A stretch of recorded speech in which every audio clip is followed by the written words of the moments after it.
Hello friends, welcome back to another video. In this video I am going to show you how to download and install FileZilla on Windows 10.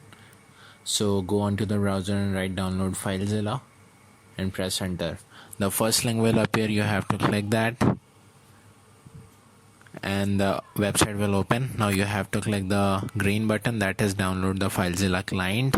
These are the supported platform that are Linux and Windows.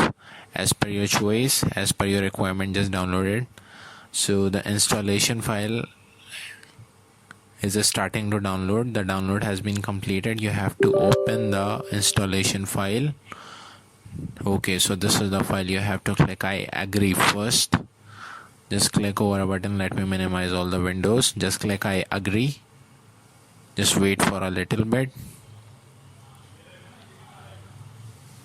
Okay, so just press next. Again press next.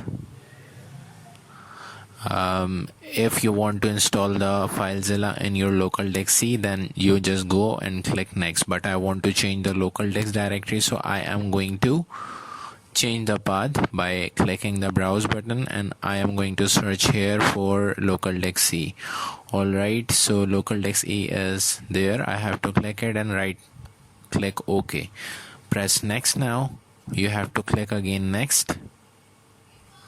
It is asking about the McAfee. Just go on. You don't have to click anywhere, just press next. The installation of FileZilla is completed.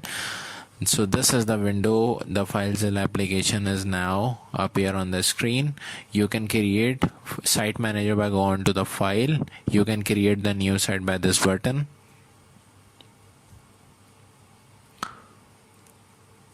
Just click over here and write the name. So I am going to write new site. Alright, so this is the SFTP. You can just put over the username, key file and all the things. So that's how you can install the FileZilla onto your PC. That's it.